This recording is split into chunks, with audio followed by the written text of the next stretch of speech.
Gracias, hermano Javier. Bueno, ya voy conociendo a ustedes de a poco y mi primera vez aquí en este lugar con ustedes y es un placer. A la medida que sigamos avanzando con el tema y también en los encuentros que podemos tener en lo personal, tal vez hablando uno por uno o en grupos más pequeños, también vamos a ir conociéndonos. Y yo, a partir de, quiero que ustedes sepan que mi deseo es, me llamó para dar una clase sobre la hermenéutica y la exégesis, pero soy otro hermano, soy hermano de ustedes en la fe, y si puedo ayudar en lo que sea en este tema o en otro tema, pero la idea es poder compartir con ustedes. Y los maestros siempre lo decimos que nosotros aprendemos más que los estudiantes, y es verdad, porque tenemos la bendición de trabajar en la preparación. Además de cuando tenemos la oportunidad de, ustedes escuchan, pero también ustedes preguntan, ustedes pueden expresar dudas, pueden decir, estoy de acuerdo o no estoy de acuerdo. Y todo eso me ayuda. Y así que yo me considero muy bendecido en poder estar. Pero yo quisiera que cuando terminemos este curso, dentro de 3 días, que ustedes sean muy bendecidas y que ustedes se capaciten de una manera muy especial. Así que eso es el deseo que tengo. Y yo simplemente quería decir esto. Yo voy a tener que cambiar esto un poco porque es el tema de mi... tengo que cambiar se apaga rápidamente y tengo que cambiar. Está en la parte de preferencias. Sí. Así que, después simplemente tocándolo puedo mantener vivo. Y después en el descanso voy a cambiar tengo que buscarlo. No soy experto en la computación. Así que, eso es la hermenéutica. Voy a comentarles un poquito sobre quién les habla.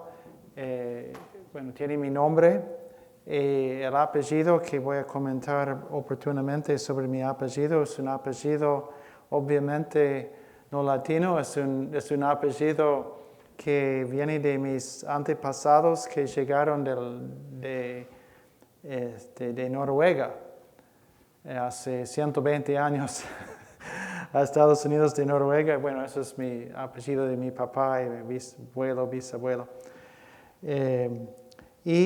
Fui criado en Minnesota, y un estado más que fresco, un estado frío, y estudiaba música por un tiempo y después estuve en un instituto bíblico donde conocí a mi esposa.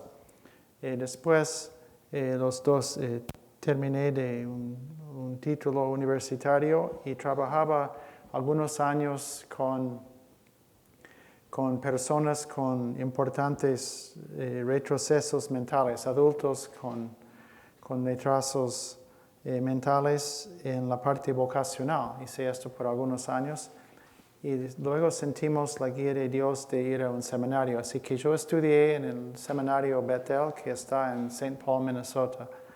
Y de ahí pensábamos ir a Brasil a trabajar en la enseñanza con pastores, pero no se dio así. Dios cerró este camino y fuimos a la Argentina, donde estuvimos 19 años. con nuestros 4 hijos. Uno de nuestros hijos nació en Argentina, así que tenemos un hijo argentino y norteamericano. Y otro hijo se enamoró de una chica de la provincia de Salta, en Argentina, así que tenemos una nuera argentina. Y luego por razones relacionadas con la familia, mayormente con los padres y educación de chicos, regresamos a Estados Unidos en el año 2011. Y partir de ahí comenzamos mi esposa y yo ambos buscábamos trabajo que permitía la posibilidad de viajar ocasionalmente a América Latina, comenzando con Argentina, porque los contactos los tuvimos en la Argentina, y después, a través de un contacto con el doctor Beers, que ha venido aquí a enseñar, por un contacto con él, nos pidió considerar colaborar con el seminario en Colombia. Así que ya no mi esposa, pero yo sí, en Colombia varias veces con el seminario, y después surgió la invitación de enseñar aquí. Yo decía que sí, porque me encanta estar con los hermanos y si puedo compartir una bendición y puedo ayudar, gustoso de hacerlo. Así que, un breve reseña biográfica de mi vida. Y ahora quiero compartir con una historia mucho más importante, que es la historia de la Biblia. Y vamos a comenzar con... normalmente esta clase fue preparada con la idea de 30 horas de instrucción. Claro, no tenemos 30 horas, tenemos quizás 12 horas. Así que voy a estar comprimiendo mucho material en poco espacio. Por lo menos hacer el intento, porque para que ustedes sepan, la meta mía es que antes de terminar el sábado, por lo menos podemos hacer algo de práctica. No de todo, no a la perfección, pero tratar de poner en práctica por lo menos una prueba, un piloto de lo que estamos viendo en estos días. Muy bien, ahora vamos a hablar entonces ahora estoy haciendo la introducción a la materia y primero la importancia de la hermenéutica. Y la hermenéutica, si nosotros decimos que la Biblia es palabra de Dios, si decimos que es la palabra infalible de Dios, que es la fuente de instrucción para la corrección, para redarguir, para instruir, para exhortar, como dice Pablo, y si la Biblia es justamente esto, entonces tenemos que tomar muy en serio la interpretación de la misma. Y creo que sería pérdida de tiempo tratar de detallar cuántas veces y cuántas maneras hoy en día hay personas que utilizan la Biblia para sus propios fines, que lo utilizan para enriquecerse, para ganar adeptos, para tener poder sobre otras personas, para sacar ideas que son convenientes para las prácticas que ellos quieren hacer. Tantos ejemplos abundan, así que no les voy a hacer perder el tiempo con esto. Pero para hacerlo bien, nosotros no es simplemente suficiente tener voluntad de no cometer errores, también es importante instruirnos, ¿sí? Capacitarnos. Así que eso vamos a hacer. Primero, vamos a hablar de algunas consideraciones básicas de la hermenéutica como disciplina. Primero, la palabra. Los teólogos tienen la mala costumbre de tomar conceptos sencillos y bíblicos y darles un nombre en griego o en latín, ¿sí? Eso siempre hacen los teólogos. Entonces, eso es lo que ha pasado con la hermenéutica, que realmente quiere decir interpretación, pero para que ustedes sepan esa idea de hermenéutica, de por qué alguien inventó una palabra que suena tan raro. Y viene de un nombre, ustedes saben que los antiguos griegos tenían tenía muchos dioses. Y uno de los dioses se llamaba Hermes. Y Hermes era un dios mensajero. Hermes era el mensajero de los dioses. Y de ahí viene la palabra hermenéutica, del nombre de ese dios Hermes. Entonces, ni es una palabra cristiana. Pero así es el origen de la palabra. Entonces, hermenéutica tiene que ver con la transmisión de un mensaje y nosotros especialmente nos preocupamos con la correcta interpretación del mensaje. Entonces, esa es la acepción de la palabra hermenéutica. Ahora, la palabra exégesis tiene más que ver, a veces se dice interpretación, pero yo prefiero explicación. Y vamos a hacer una diferencia entre hermenéutica y exégesis. El punto 4, que ustedes...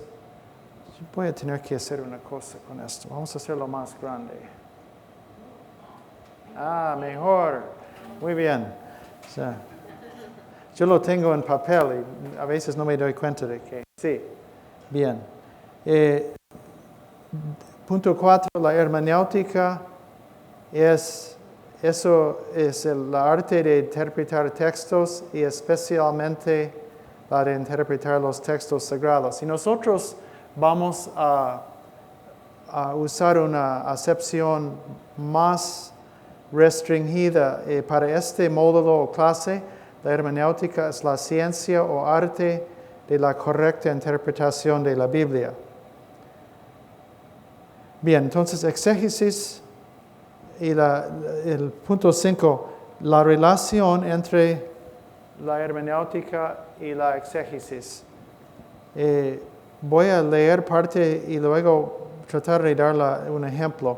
La hermenéutica tiene la misma relación con la exégesis que un manual de reglas tiene con un juego. El manual de reglas se escribe en términos de la reflexión, análisis y experiencia. El juego se practica por la actualización concreta de las reglas. Y yo podría usar el ejemplo, dos ejemplos bien conocidos, que sería, por ejemplo, en el fútbol o en el béisbol, que los entrenadores estudian la teoría de cómo del entrenamiento, la capacitación física, también estudian ellos la teoría y las reglas del béisbol. Pero esto lo tienen como en un manual, ¿no? Y en libros de texto, los que enseñan, los que estudian cómo ser buenos entrenadores de fútbol, de béisbol. Estudian teoría, estudian reglas, tienen que saber todas las reglas del juego. Pero el juego es cuando se pone en práctica las reglas. Entonces la hermenéutica es la parte más formal, tal vez más académica, donde uno dice, estas son las reglas, estos son los principios. Tenemos el texto sagrado, tenemos principios básicos que podemos decir, podemos memorizarlos.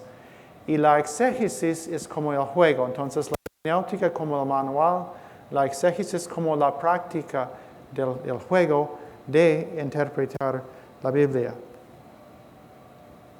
Y ahora, antes de seguir, si ustedes tienen preguntas, por favor no duden en levantar la mano o si después dicen, bueno, algo que no entendí, pero tampoco sabía cómo hacer la pregunta, Entonces pregúntenme después. Algunas personas son muy tímidas y dicen, no, yo nunca levanto la mano porque soy muy tímido. Bueno, está bien, entiendo. Así que, pero me pueden, si quieren preguntarme después, estoy a sus órdenes. Pero ahora vamos a pasar entonces a las cualidades del intérprete de la Biblia, porque la Biblia es, por un lado, es papel y tinta, ¿sí? Y tinta, digamos, pero es palabra de Dios, pero tenemos, en el principio de la Biblia tenemos Dios hablando.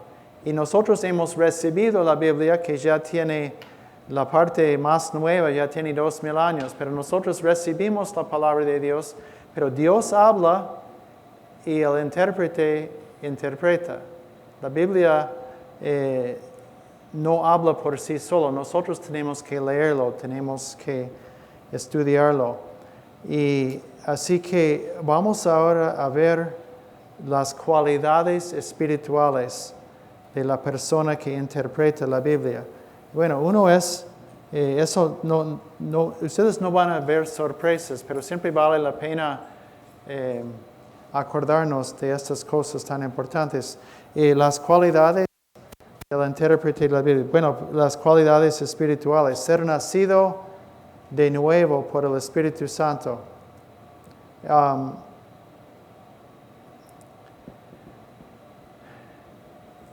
Nosotros, algunos de ustedes tal vez trabajan en un negocio donde, no sé si alguien aquí tiene que mantener libros en una empresa. Bueno, ahora nadie sabe qué es un libro. Tal vez ustedes tienen que entrar datos en una computadora.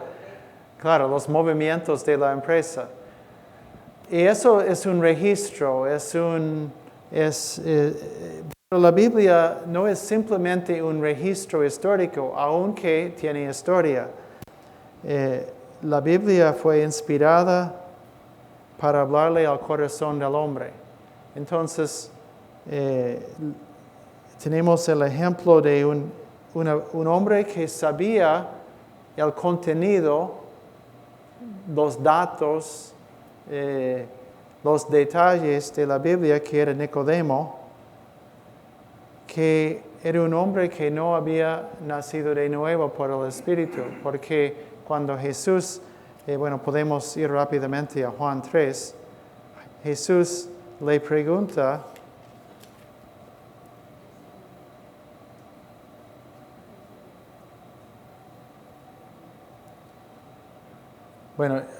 Juan dice en Juan 3, 6, lo que es nacido de la carne, carne es, y lo que es nacido del Espíritu, Espíritu es. Y sigue hablando Jesús, luego contesta Nicodemo y dice, versículo 9, ¿cómo puede hacerse esto? Verso 10, respondió Jesús y le dijo, ¿eres tú maestro de Israel y no sabes esto? Vamos al versículo 12. Si os he dicho cosas terrenales y no creéis, ¿cómo creeréis si os dijere las celestiales? Entonces, Jesús le hace notar a Nicodemo que a él le falta el nacimiento de nuevo por el Espíritu. Y eso es tan importante, ser nacido de nuevo por el Espíritu. Punto 2, una pasión de conocer la palabra. Las cosas por las cuales tenemos pasión, nos esforzamos, hacemos sacrificios, ponemos prioridades en nuestra vida. Y estamos ansiosos, no es solo que digo voy a dedicar tiempo, sino que la cualidad del tiempo que dedico es un tiempo intensivo, es una pasión de conocer a Dios a través de su palabra. Y esa pasión nos hace pasar horas en la palabra de Dios, por encima de... Bueno, escúcheme bien, porque no estoy para nada, no estoy criticando el radio cristiano, ni el internet cristiano, ni los libros. Son muy importantes, yo los uso también. Pero por mucho más importante que lo que dice cualquier hombre es lo que dice la palabra. Entonces siempre tenemos que, vamos a dar gracias a las personas que tienen dones espirituales y que enseñan. Gracias a Dios por ellos. Pero tenemos que tener como prioridad a la palabra de Dios y conocerla. Así que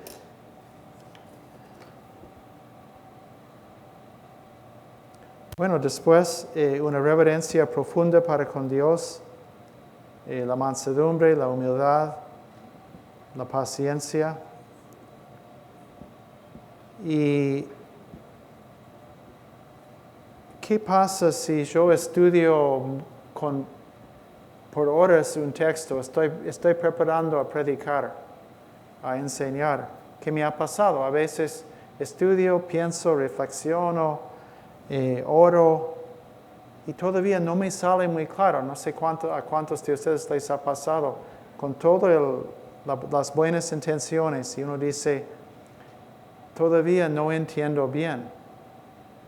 Pero si lo que estoy más que nada buscando a Dios en este proceso, yo no voy a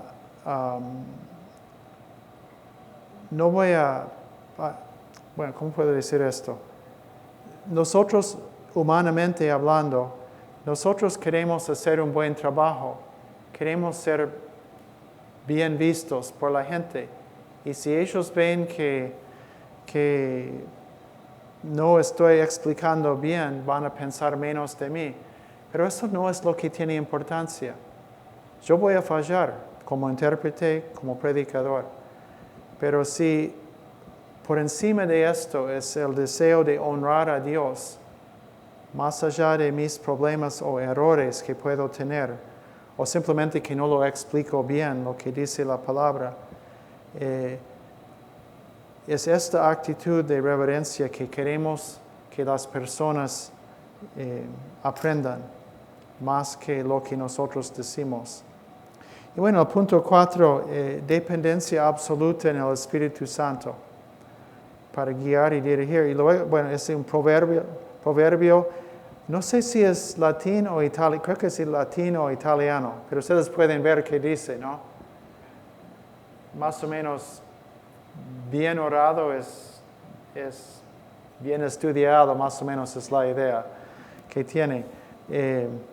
Y nosotros debemos de depender en el Espíritu Santo. Se dice, no sé si ustedes han escuchado de eso, me causó risa la primera vez, pero es de mucha bendición pensar que el pastor Spurgeon, él era un hombre corpulento, ¿sí? Y la iglesia, el tabernáculo metropolitano donde él predicaba, tenía uno de esos púlpitos del estilo del siglo XIX, XVIII, que era un púlpito muy elevado sobre la plataforma. Y para llegar, él tenía que subir, creo que era como 7 escalones, ¿sí? Para subir. Y en cada uno de los escalones, él decía, creo en el Espíritu Santo. Creo en el Espíritu Santo, creo en el Espíritu Santo. Y él decía en algún escrito que decía que para cuando llegó al séptimo, realmente creía en el Espíritu Santo. Y nosotros tenemos que estudiar, es todo el proceso, porque es un proceso. ¿Sí? Las personas ven al predicador o al maestro en el momento que sube. Pero esto es solo una parte final de un proceso largo. Y yo tengo que buscar la guía del Espíritu Santo en cada paso de mi estudio, en oración y también examinándome a mí mismo, porque la palabra me va a hablar a mí. Y si Dios me indica que hay cosas que tengo que cambiar, es mejor que yo tome el tiempo de arrepentirme y si he ofendido a alguien con mi pecado, ir y corregir esto antes de seguir enseñando. Y así que esas son actitudes que debe de tener la persona que estudia la palabra de Dios. Vamos a seguir ahora con la preparación intelectual del buen intérprete. Es una lista de algunas cosas, diría, requisitos ideales. Porque nadie ha logrado tener todas las... No hay ningún predicador idóneo, pero son cosas a que uno puede aspirar y tratar de hacerlo. Bueno, uno es cosa que a veces no pensamos en esto, pero es muy cierto.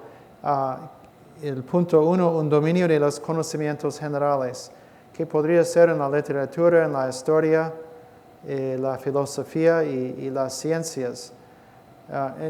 No estoy hablando tanto de tener un título. Es bueno tener un título. Si uno puede tener un título, gloria a Dios. Hay que aprovechar de esto. Pero han habido en la historia de la iglesia muy buenos maestros y predicadores que simplemente por una curiosidad y un deseo de tener conocimiento lo han hecho. Así que nosotros, y eso va en dos sentidos. Si yo estoy leyendo esta palabra, las cosas que suceden, por ejemplo, en el Antiguo Testamento, tuvo lugar en un mundo antiguo en que la vida era bastante, en algunas cosas, muy parecida a la vida nuestra, pero en muchos otros elementos muy diferente. En la tecnología, en la manera de vivir, en las leyes, las costumbres, la forma de contraer el matrimonio, las formas de ganar la vida y las formas de conquista, de defensa, la medicina. Y cuando uno lee en la Biblia, uno ve referencias y palabras alusivas a costumbres y a realidades sociales que nosotros no entendemos. ¿Y cómo vamos a entenderlos? Tenemos que esforzarnos en el estudio de entender el contexto de esos tiempos. Pero por otro lado, nosotros estamos enseñando en el mundo actual. Y cada uno de nosotros tenemos nuestra experiencia, nuestra formación, nuestro trasfondo familiar y cultural. Pero vamos a estar enseñando y tratando de ayudar, aconsejar, exhortar, escuchar, entender y comunicar la palabra de Dios a personas que también son muy diferentes a nosotros, por edad, por su formación, por la forma de vida familiar que ha tenido, o inclusive por las mismas influencias intelectuales que han actuado sobre esa persona. Entonces es bueno tener la Biblia como prioritaria, pero para que yo entienda el trasfondo de la Biblia, tanto como el contexto de las personas a quien hablo, yo no simplemente puedo leer la Biblia y no hacer nada más. O puedo hacerlo, pero es mejor si yo trato de tener un contexto más amplio para entender, tener otros conocimientos también. Bueno, conocimientos teológicos que serían cosas como hebreo, griego, teología, historia de la iglesia. Historia de la iglesia es muy importante porque casi todas las cosas falsas, erróneas que están saliendo hoy día en la iglesia no son nuevas. Todas son cosas que probablemente se estaba enseñando hace 1000 años y hace 1500 años. Esas cosas se repiten. Es muy bueno saber sobre la historia de la iglesia.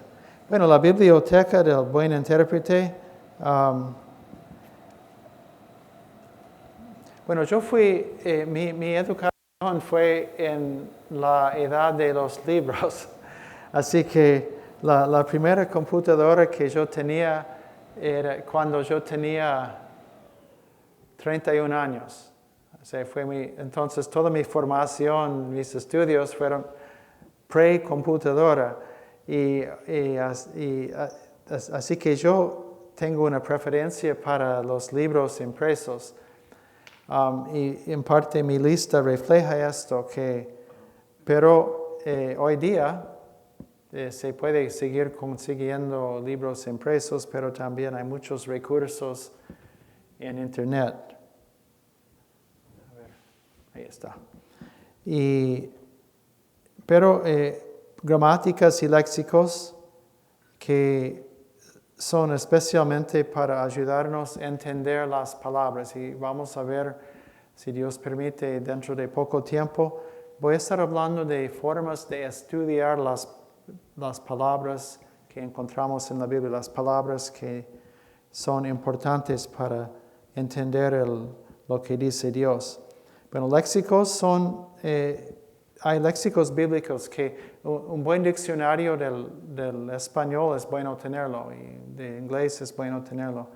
Pero también hay léxicos que especialmente tratan de las palabras tal como ocurren en la Biblia. Y entonces si yo, por ejemplo, si yo hablo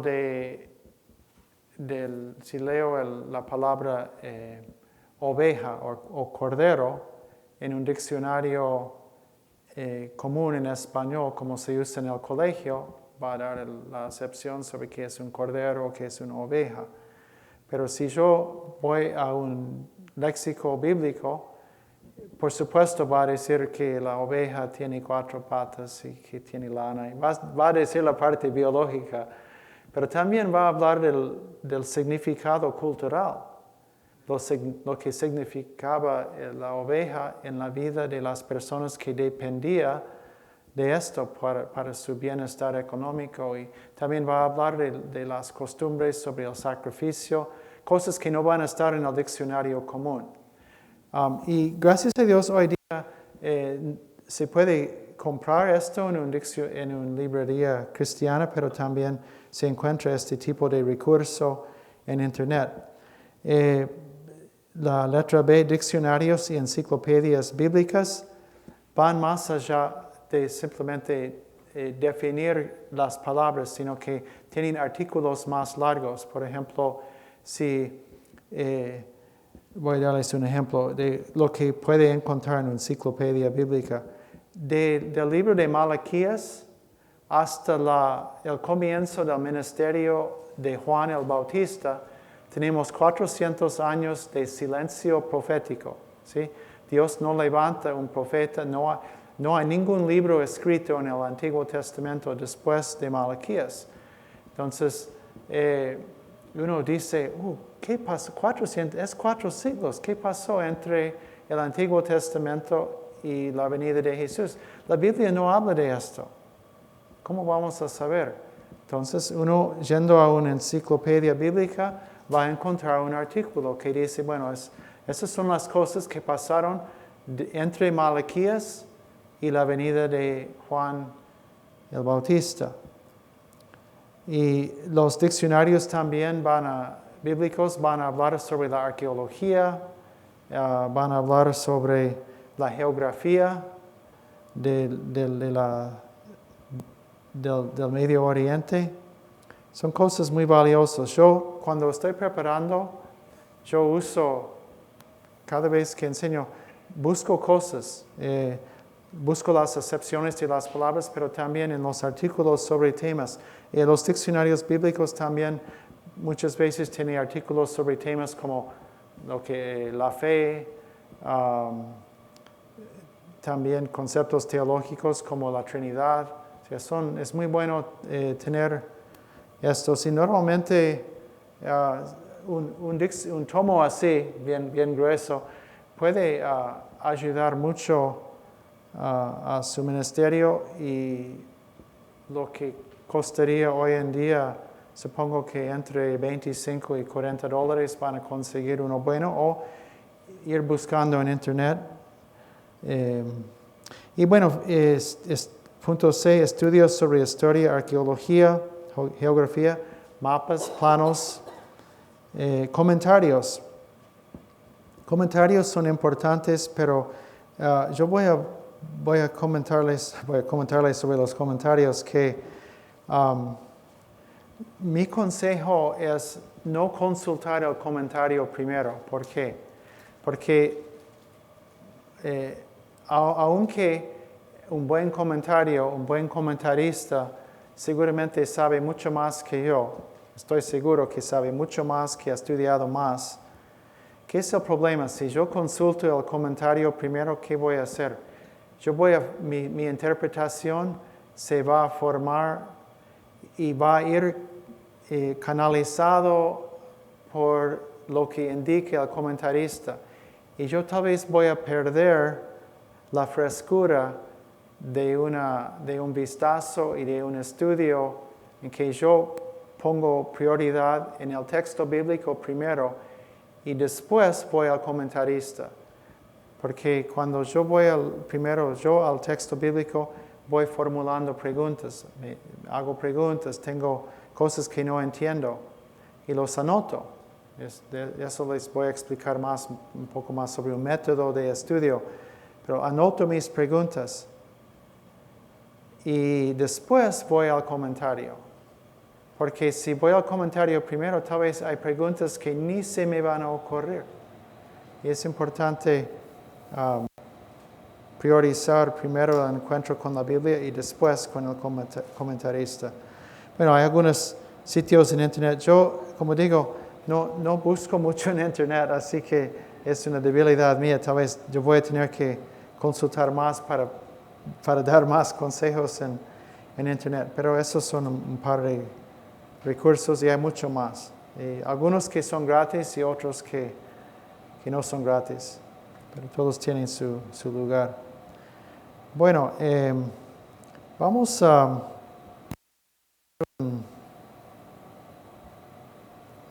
ir un par de minutos más y después vamos a tomar un descanso de unos minutos. Las bases teológicas de la hermenéutica. La hermenéutica tiene una base importantísima que es la doctrina de la inspiración. Y la inspiración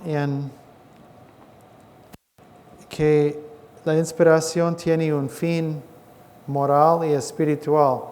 Por el tiempo, vamos simplemente a no podemos ver todas las citas, pero primero Timoteo 6, 3-5. Si alguno enseña otra cosa y no se conforme a las sanas palabras de nuestro Señor Jesucristo y a la doctrina que es conforme a la piedad, está envanecido, nada sabe y delira acerca de cuestiones y contiendas de palabras, de las cuales nacen envidias, pleitos, blasfemias, malas sospechas, disputas necias de hombres corruptos de entendimiento y privados de la verdad, que toman la piedad como fuente de ganancia. Apártate de los tales, pero gran ganancia es la piedad acompañada de contentamiento. La Biblia tiene esa finalidad. Y vamos a 1 Timoteo 1:5. 1 Timoteo 1:5. Pues el propósito de este mandamiento es el amor nacido de corazón limpio y de buena conciencia y de fe no fingida. Pablo tenía muy en claro el propósito de la palabra, el propósito de la inspiración. Y después, otra parte de la doctrina de la inspiración tiene que ver con el hecho de que la inspiración es sobrenatural. Segunda Corintios 2. No, primera Corintios 2. Es un error mío. 1 Corintios 2. Porque 2:11. Porque ¿quién de los hombres sabe las cosas del hombre sino el espíritu del hombre que está en él? Así tampoco nadie conoció las cosas de Dios sino el espíritu de Dios.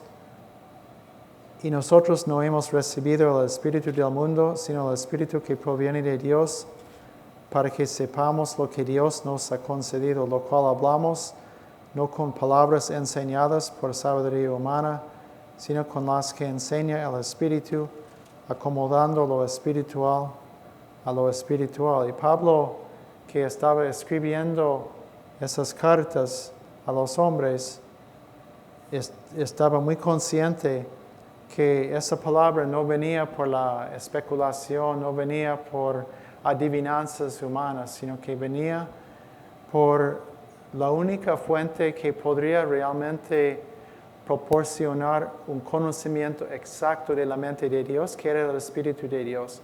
Y eso es una obra sobrenatural, no es ningún hombre que puede acceder a esto por sus propias capacidades. Así que, bueno, ahora vamos a tomar un recreo hasta las 7, ¿sí? Hasta las 7. Entonces, sigamos. Podríamos hablar mucho más de la inspiración, pero realmente sería tema para otra materia. Es un tema muy extenso, pero simplemente quería mencionar 2 aspectos de la inspiración, que es el propósito de la inspiración, que es la edificación moral y espiritual, y que nosotros como intérpretes creemos que estamos interpretando una palabra que fue dado sobrenaturalmente.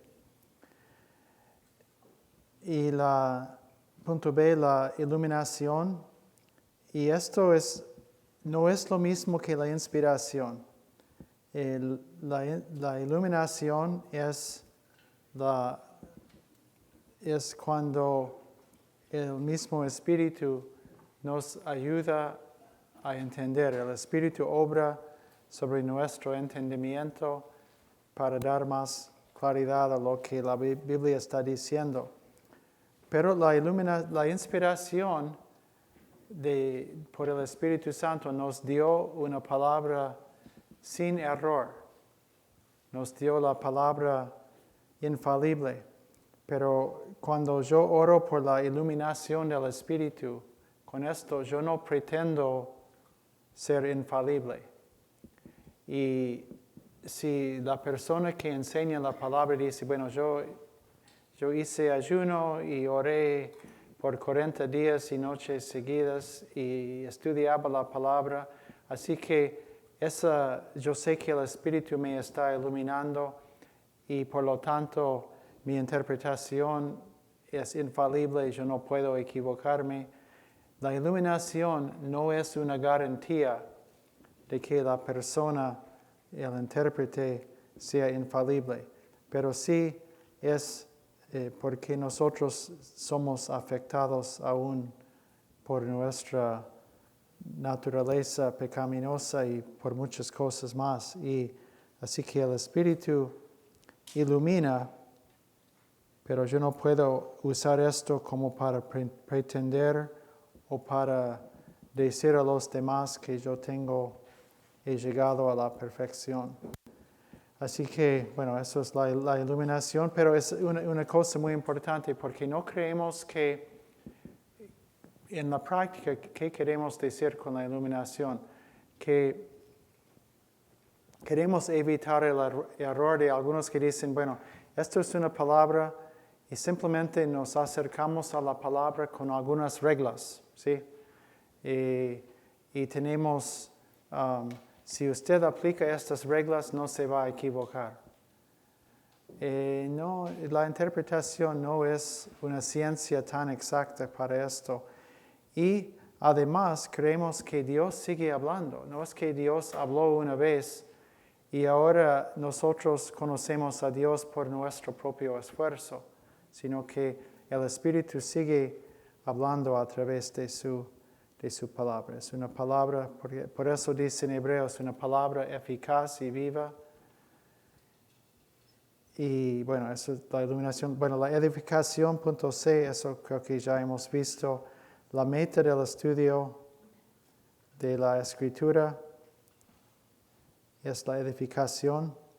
Y ahora vamos a hablar de algunos distintivos del protestantismo en cuanto a la interpretación. La idea de la claridad o perspicacidad de la Escritura. Y voy a comenzar con un ejemplo de los que no creen en la claridad. Y estas cosas que están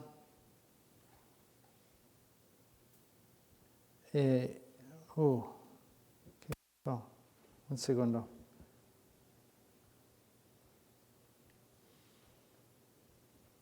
No.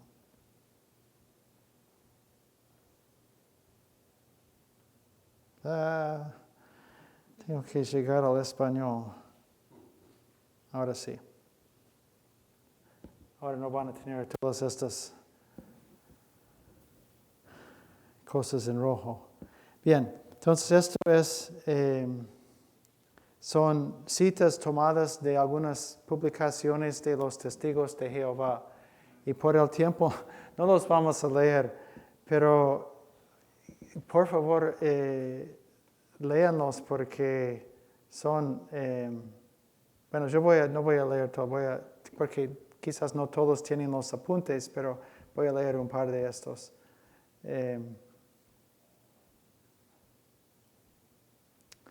Voy a tomar el párrafo en el medio. No, voy a leer el último párrafo. Dice, de tiempo en tiempo han surgido de entre las filas del pueblo de Jehová.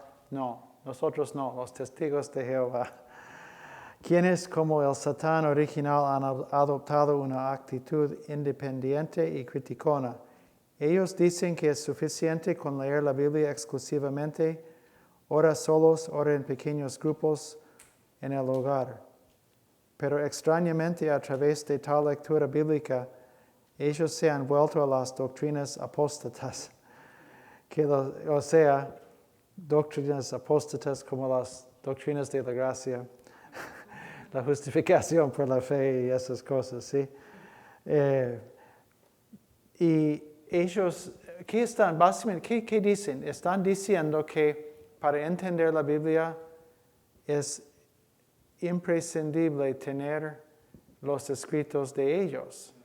Porque si uno comienza a leer la Biblia solo, van a apostatarse y volver al protestantismo, qué sé yo, otra cosa terrible, que no es de los testigos. Así que eso es un ejemplo de no creer que la Biblia habla claramente por sí sola. Pero Lutero lo hizo muy bien. Lutero propuso una cosa, la claridad externa e interna. Y vamos a definir esto. ¿Qué es la claridad externa? Bueno, la claridad externa es la claridad que es accesible a cualquier persona. O sea, un creyente nueva, un creyente de mucha experiencia, todos tenemos acceso a la palabra, que ahora es una palabra escrita. Tenemos acceso a las palabras, a la gramática, y podemos leer los textos. Y esto tiene de por sí cierta claridad, que Dios se comunicó con nosotros usando, y después vamos a ver más sobre se comunicó de tal manera que la Biblia no es un escrito misterioso, no es mágico, sino que nosotros podemos leer las oraciones, los párrafos de la Biblia usando la misma gramática, usando los mismos significados de las palabras que usamos para cualquier otro libro, porque Dios eligió, no nos comunicó con un idioma de los ángeles, sino con idiomas humanos. Entonces nosotros hay una claridad externa simplemente por el hecho que es un idioma humano que habló Dios. Pero también hay una claridad interna, y la claridad interna es la obra del Espíritu Santo en la mente y corazón de la persona. Pero hay una... Entonces, lo que tenemos acceso, voy a leer esta parte. El Espíritu Santo no informa sobre sucesos antiguos desconocidos, ni tampoco revela las acepciones de palabras que solo tenemos en la Biblia una vez, o sobre costumbres y prácticas ya inexistentes. Es decir, que hay textos sobre los cuales no hay ningún intérprete actual que tiene los elementos a mano para interpretarlo con toda confianza. Voy a darles un ejemplo. En 1 Corintios 15 se menciona una práctica que desconocemos hoy en día. 1 Corintios 9. De otro modo, ¿qué harán los que se bautizan por los muertos, si en ninguna manera los muertos resucitan? ¿Por qué pues se bautizan por los muertos? Y nosotros hoy en día, los comentaristas, los estudiosos han estudiado este texto tratando de tener una pista a qué se refiere Pablo. ¿Hubo una práctica en la iglesia primitiva de bautizar por los muertos como lo hacen los mormones? No tenemos ningún registro de eso. Entonces, no fue esto, pero si no fue esto, ¿qué era? Y nosotros no sabemos y nadie ha encontrado la cosa a la cual se refiere Pablo. Ahora, pero tampoco es que el Espíritu Santo revela a alguien diciendo, bueno, eso es lo que era, eso es lo que significaba el bautismo de los muertos. El Espíritu Santo no lo ha hecho. Entonces, la obra del Espíritu Santo no es la obra de darnos nueva información, sino de ayudarnos a comprender cómo se encaja cada texto en lo que es el contexto de la Biblia entera. Bien, entonces la claridad de la Biblia es una premisa, una creencia importante para nosotros como protestantes, que tampoco no tiene tan en claro la Iglesia Católica. Pero el punto 3, la claridad de la Biblia, una cosa que no quiere decir tampoco es que cada parte es tan fácil como cualquier otra parte. Porque hay textos más difíciles. Pero la claridad de la Biblia, según Lutero, es que el mensaje básico de la Biblia es claro para cualquier persona. Y nosotros que hemos podido compartir el mensaje con niños, con adultos con retrasos mentales importantes, con personas con muchas deficiencias intelectuales, sabemos que el mensaje de la Escritura, Dios no lo ha hecho complejo, lo ha hecho un mensaje muy sencillo, aún para llegar a las personas con pocas condiciones. Y Bueno, así que, pero es clara, y damos gracias a Dios por esto. Otra parte importante, otra cosa que creemos como cristianos, como protestantes, es sobre la acomodación de la revelación. Y vamos a hablar de esto. ¿Qué es acomodar? Nosotros usamos la palabra acomodar en muchos sentidos. Cuando volvemos de vacaciones y vemos que la casa es un desastre y hay cosas por todos lados, tengo que acomodar las cosas, tengo que guardarlos como corresponde. Eso es un significado de acomodar.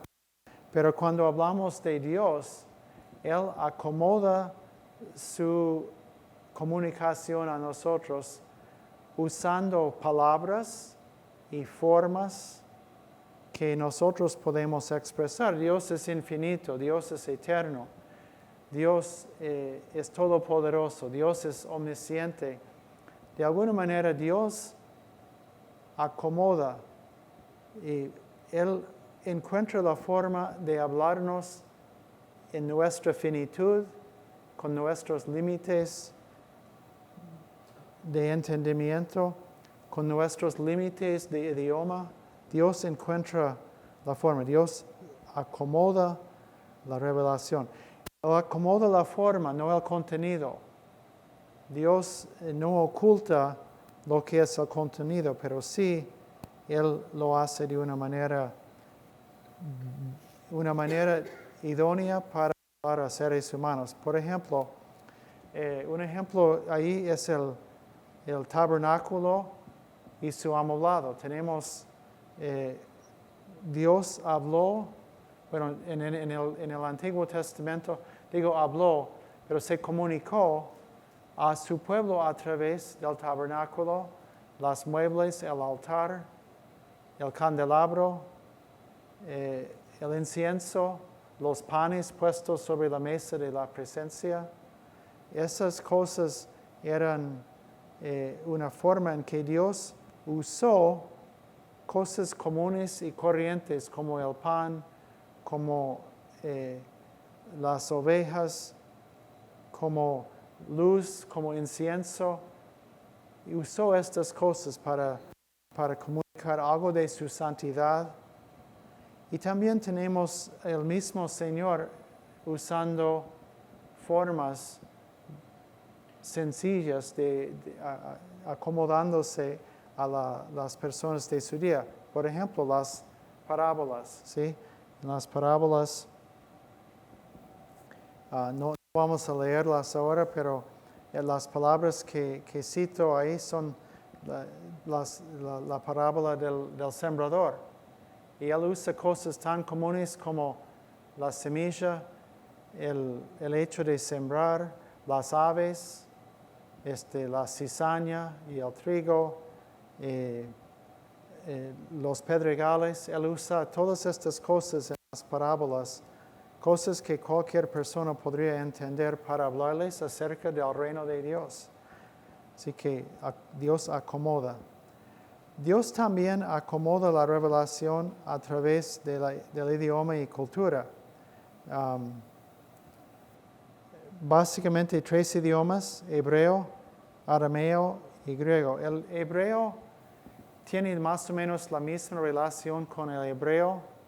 Con el hebreo y arameo son idiomas, casi podríamos decir idiomas primos, como son el español y el portugués. Si ustedes escuchan hablar a alguien de Brasil, van a captar bastante y viceversa también. Bueno, arameo y hebreo eran idiomas así muy relacionados. Bueno, el griego que no era tan relacionado. Pero Dios eligió hablar en idiomas humanos. Y de eso vamos a hablar más. Para acomodar su revelación es la analogía y el antropomorfismo. No puse una de la analogía. ¿Qué es la analogía? Analogía es usar una cosa compararlo con otro. Por ejemplo, cuando nosotros estamos hablando con el niño, dice,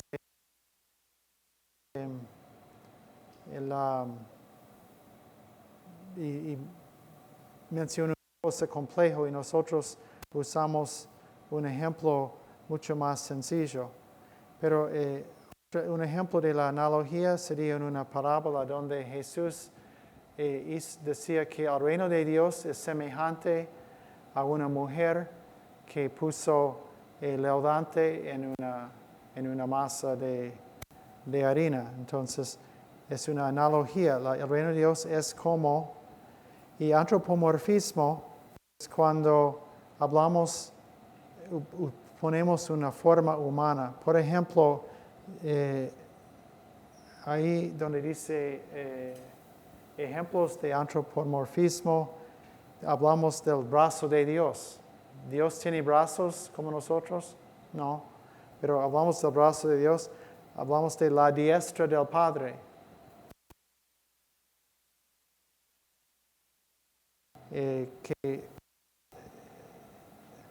Y aún en Génesis 18, 21, si tiene su Biblia, Génesis 18, otro ejemplo del antropomorfismo, que Dios habla de o Dios actúa o habla de una forma humana para comunicar a nosotros.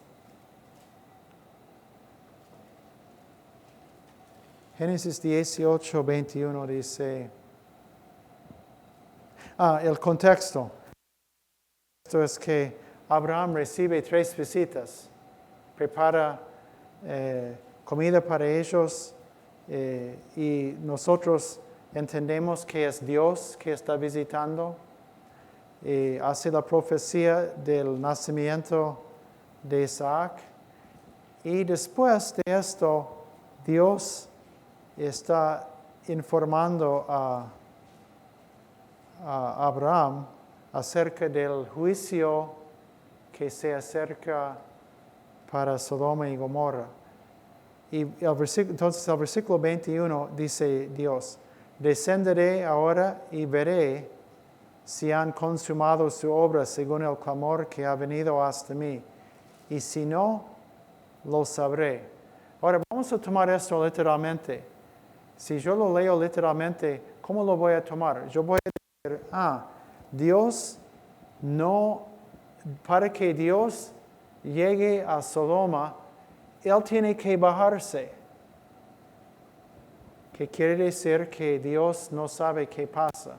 Porque Él tiene que bajarse y veré, que quiere decir que todavía no lo ha visto, para ver que si ha consumado su obra según el clamor que ha venido. O sea, que literalmente quiere decir que alguien vino a Dios diciendo, oh Dios, usted no sabe.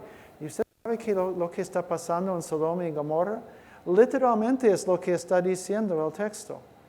Pero eso es un antropomorfismo. Dios está hablando de una manera para hacernos entender humanamente. Pero no está diciendo que Dios tiene límites de espacio o que Dios no sabe. Simplemente es una forma de comunicar a nosotros. Bueno, esos son ejemplos de la acomodación. Y otro aspecto de la manera en que Dios acomoda la revelación es que no nos dice todo de golpe. Él no comienza en el principio de la historia humana, después de la caída de Adán y Eva, diciendo, ya les voy a decir todo, como nosotros, cuando estamos enojados con alguien. Te voy a decir de todo, ¿sí? Nosotros vamos y descargamos contra no sé quién, nuestro prójimo, nuestra esposa o amigo en la iglesia. Pero Dios no lo hizo así. Dios comenzó a comunicarse, pero paulatinamente, paso a paso, con mucha paciencia. Dios se revela progresivamente a lo largo de la Biblia. Y es decir que el Antiguo Testamento no tiene... Bien, entonces la revelación progresiva simplemente tiene que ver con el hecho de que Dios se revela en pasos según su sabiduría, que la humanidad puede a pasos que podría servir para el aprendizaje y para preparar al mundo para la venida de Jesús. Y hay textos bíblicos sobre esto, solo vamos a ver en Gálatas 3.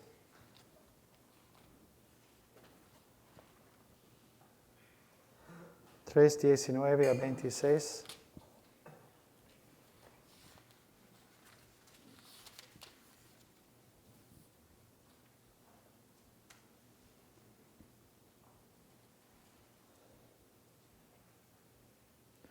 Vamos a comenzar por el tiempo al Gálatas 3, 23. Pero antes que viniese la fe, estábamos confinados bajo la ley, encerrados para aquella fe que iba a ser revelada, de manera que la ley ha sido nuestro ayo para llevarnos a Cristo a fin de que fuésemos justificados por la fe. Pero venido la fe, ya no estamos bajo ayo, pues todos sois hijos de Dios por la fe en Cristo Jesús. Y así vemos un progreso, una revelación progresiva en que Dios nos tenía bajo la tutela de la ley antes de llegar el tiempo de Jesús. Y bueno, nosotros en capítulo 4, pero cuando vino el cumplimiento, Gálatas 4, verso 4, pero cuando vino el cumplimiento del tiempo, Dios envió a su Hijo. Y tenemos ese concepto de que hubo un tiempo estipulado por Dios. Vemos la misma idea en Hebreos, la idea de una progresión. Hebreos 1:1. Dios, habiendo hablado muchas veces y de muchas maneras en otro tiempo a los padres por los profetas, en estos postreros días nos ha hablado por el Hijo. Dios usó muchas maneras, pero todo tenía el fin de prepararnos para la venida de su Hijo, la última revelación que es su Hijo Jesús. Y también vemos otras cosas que tienen que ver con la interpretación, que es, vemos que hay cosas que Dios permitía en el Antiguo Testamento que iba desapareciéndose e inclusive en el Nuevo Testamento vemos que no están permitidos. Por ejemplo, la poligamia en el Nuevo Testamento. O sea, el plan de Dios desde el principio era muy claro. Un hombre y una mujer. Permitía una práctica que no era idónea, pero ya para la llegada del Señor, de Jesús, ya queda en el Nuevo Testamento. Eso es algo que no hacen los creyentes. Pero no lo prohibía de todo, sino que iba con cierto tiempo en hacerlo. Así que podríamos dar otros ejemplos. También se ha hablado de temas como la esclavitud. Hay otras cosas que cuando hablamos de los sacrificios, hay de los animales también. Hay cosas que no son necesarios o que Dios simplemente no nos deja hacer estas cosas en el nuevo pacto. Y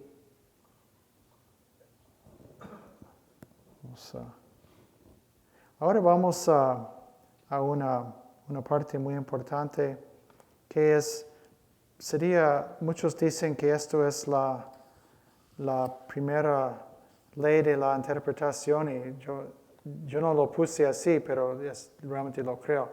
La primera ley de la interpretación en cuanto a si uno dice que hay un principio que es primordial, es que la Escritura interpreta a sí misma. La mejor, o sea, el mejor intérprete de la Biblia es la Biblia misma. Otra manera de decirlo esto, o otra forma de decir esto es que los textos oscuros se interpretan a la luz de los textos claros. Y así yo cité a un señor Horn.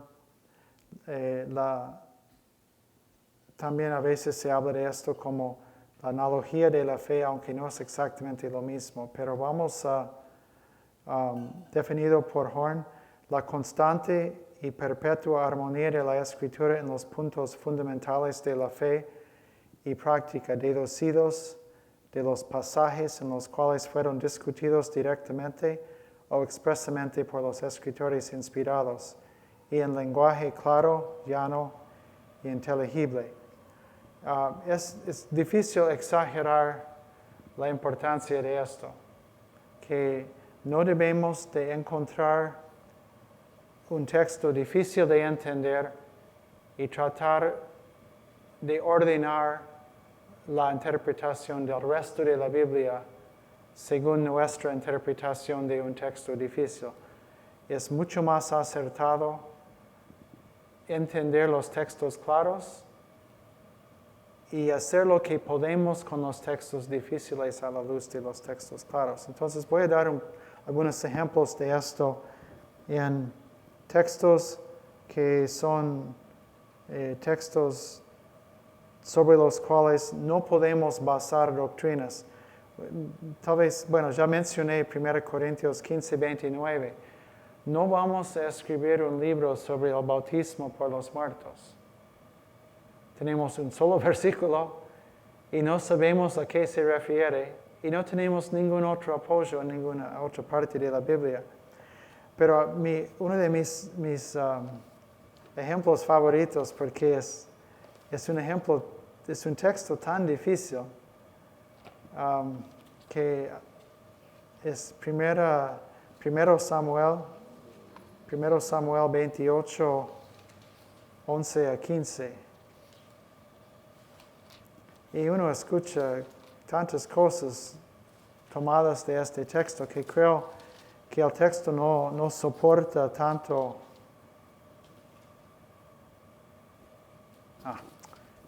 Estoy en 2 Samuel, 1 Samuel, perdón. 1 Samuel 28.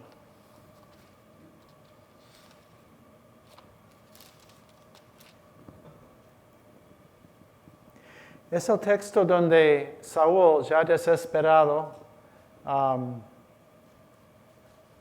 con un ejército muy superior a lo de él, de los filisteos, y un Saúl que ha dejado de recibir, o sea, el Espíritu de Dios se ha apartado de Saúl y ha pasado a David. Y Samuel ha muerto, el profeta que ungió a Saúl y lo apoyó, lo exhortó. Y entonces Saúl no tiene ninguna clase de apoyo. Y él ve que está en apuros y probablemente frente a un terrible derrota frente a los filisteos. Entonces, él consulta a una mujer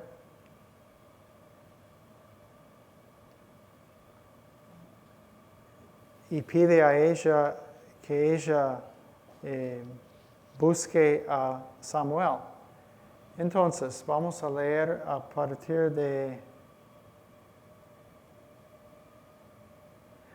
el versículo 11, 28, 11. La mujer entonces dijo, ¿a quién te haré venir? Y él respondió, hazme venir a Samuel. Y viendo la mujer a Samuel, clamó en alta voz y habló aquella mujer a Saúl diciendo, ¿por qué me has engañado? Pues tú eres Saúl. Y el rey le dijo, no temas, ¿qué has visto? Y la mujer respondió a Saúl, he visto dioses que suben de la tierra. Él le dijo, ¿cuál es su forma? Y ella respondió, un hombre anciano viene cubierto de un manto. Saúl entonces entendió que era Samuel, y humillando el rostro a tierra hizo gran reverencia. Y Samuel dijo a Saúl, ¿por qué me has inquietado haciéndome venir? Y Saúl respondió, estoy muy angustiado. Y bueno, sigue hablando. Pero el tema es que este texto ha sido usado en controversias entre los que dicen, varias cosas. Algunos lo han usado para apoyar la idea de que los espíritus de los muertos siguen andando por la tierra y dicen, sí, la Biblia lo dice. Y otros dicen, no, eso no puede ser porque Dios no permite que esto suceda. Tienen que ser demonios. Y otros dicen, no, pero esta habla exactamente como si fuera Samuel. Y así se arma la discusión.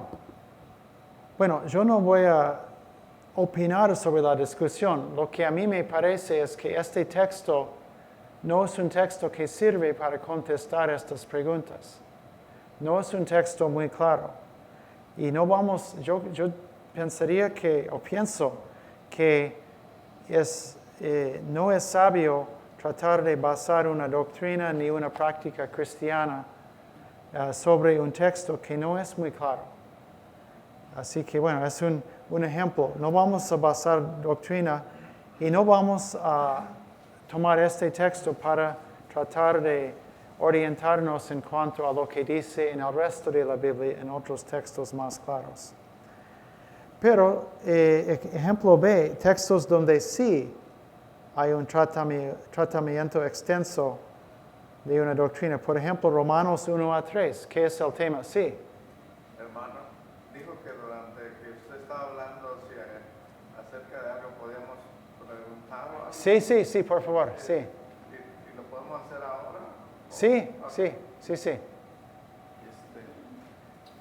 Ya que está hablando de esa parte de Samuel, algo así rápido. Sí. Yo sé que dice no tiene una doctrina o no es dogmático. Solo me gustaría saber, ¿usted qué piensa? ¿Son demonios o era un demonio o era Samuel? Nada más su opinión respecto a esa... Bueno, opinión nomás. Ajá. Bueno, primero creo que ustedes seguramente saben que yo creo que, creo que la palabra es muy clara, que luego de morir, o sea, inconverso o sea creyente, que los espíritus no andan, ni debajo ni arriba de la tierra, no podemos hacer contacto con los muertos. Y creo que la Biblia es clara en esto. Ahora, en este caso, por la forma en que contesta, yo digo, me parece que realmente es Samuel. Pero entonces, ustedes dicen, entonces, ¿por qué usted dijo lo que acaba de decir? Y creo que esta vez es una excepción. Es la única cosa que puedo decir. Que es una excepción a esto que Dios permitió a Samuel decir algo a Saúl. Pero si alguien no está de acuerdo, si dice, bueno, Dios usó un demonio, no va a cambiar mi doctrina, porque no voy a basar una doctrina sobre esto. Sí. Pero gracias por la pregunta. Sí. Pero hay textos donde sí se puede, por ejemplo, Romanos 1-3, que habla del juicio de Dios, que habla de la pecaminosidad del hombre, que habla de la propiciación, la muerte en propiciación del Señor, o en 1 Corintios 15, sobre la resurrección. Es un tratamiento muy, muy amplio sobre lo que es la resurrección. No es el único texto en la Biblia, pero es uno de los textos en que podemos tener fundamento, un cimiento muy fuerte para la doctrina. Entonces, vamos a interpretar las cosas no claras con las cosas que son muy claras en la Escritura. Bien, ahora vamos a comenzar con un poquito de historia, porque como yo mencioné hace casi una hora, la historia de la iglesia, la historia se repite y los mismos errores y bueno, también algunos aciertos se siguen repitiéndose en la historia de la iglesia y ahora no vamos a ver toda la historia de todos los aspectos de la iglesia, sino un pequeño reseña de la historia de la interpretación en la iglesia. Así que comenzamos con la alegoría. Esto es una forma de interpretar. Ahora, ¿qué es la alegoría? Yo diría que normalmente la Biblia tiene unos 2 o 3 o 4 alegorías. Sí, casi no tiene alegoría. Y por lo tanto yo diría que en 99.8% de los textos de la Biblia es un error interpretar la Biblia de manera alegórica. Pero esto no quiere decir que la alegoría no es un género literario lícito y hasta provechoso. Por ejemplo, el libro de Juan Bunyan, El progreso del peregrino, es una alegoría y fue escrito intencionalmente como alegoría para la bendición del creyente, pero no es palabra de Dios.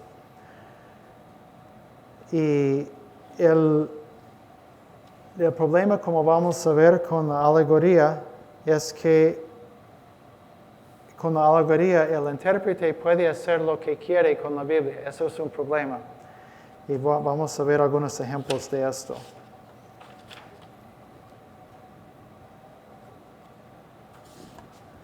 Así, rápidamente, los griegos, los filósofos griegos, personas como Platón y otros filósofos que seguían después de Platón, ellos veían la mitología griega. Bueno, la mitología griega es, en la mitología griega los dioses básicamente son como hombres, excepto que son hombres gigantes, básicamente. Los hombres son pecaminosos, los dioses son pecaminosos. Los hombres son glotones, los dioses son glotones, excepto a escala mayor. Los hombres matan a sus padres y son fornicarios y adúlteros, y los dioses también matan y son adúlteros. Los dioses son groseros, a veces los hijos comen a los padres. O sea, la vida de los dioses son escandalosa, la vida de ellos es escandalosa. Y los filósofos decían, ¿cómo se va a construir un pueblo sano sobre la base de nuestra mitología? Entonces ellos comenzaron a contar la misma mitología, pero darle una interpretación alegórica, diciendo que lo que hizo los dioses era un símbolo de otra cosa. Y bueno, eso es la parte, por el tiempo estoy pasando esto mucho más rápido, pero el alegorismo judío, entonces ya estamos acercándonos al Nuevo Testamento, pero el alegorismo judío tuvo su origen en Alejandría, Egipto. ¿Y qué pasó? Recibieron las Sagradas Escrituras, esto es lo que está en el espacio en blanco, recibieron las Sagradas Escrituras y simultáneamente aprendieron la filosofía griega. Y lo que ellos querían hacer era armonizar la Biblia, el Antiguo Testamento que tenían. Estoy ahora hablando unos 300 años, 200 años antes de Cristo. ¿Qué hicieron algunos judíos? Bueno, decían, queremos ser respetables ante los ojos del mundo cultural e intelectual, los griegos. Así que vamos a tratar de armonizar lo que dice el Antiguo Testamento con la filosofía griega. Y en vez entonces de leer el Antiguo Testamento literalmente, trataron de acomodarlo a lo que decía la filosofía de su tiempo. Así que después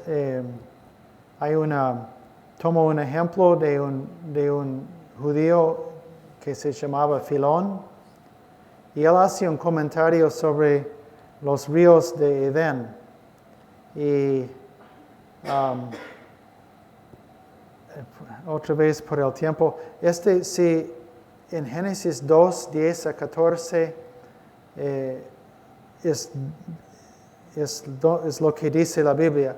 Luego, esta parte en letras itálicas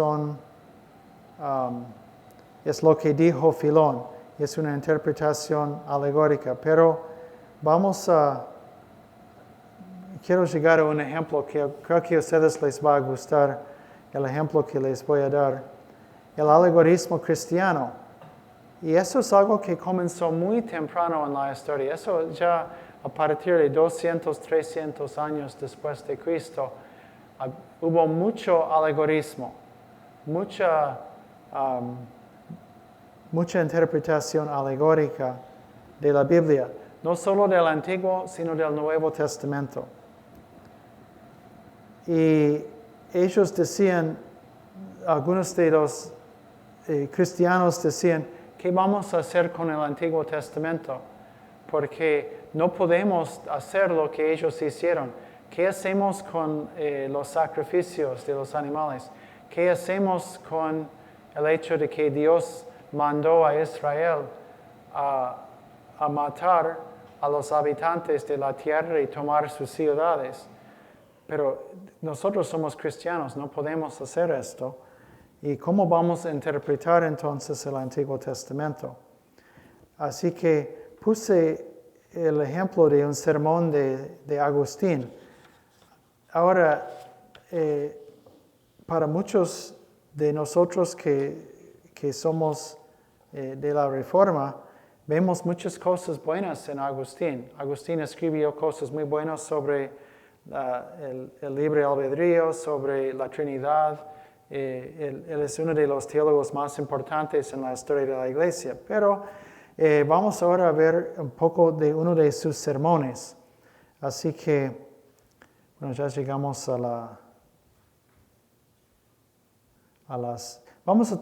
Vamos a ver el sermón de Agustín a las 8, ¿sí? Ya son las 7:50, ¿sí? Siempre que enseño esto, a la gente le gusta, así que vamos a ver cómo predicó Agustín a las 8, ¿sí? Así que tomamos un descanso ahora.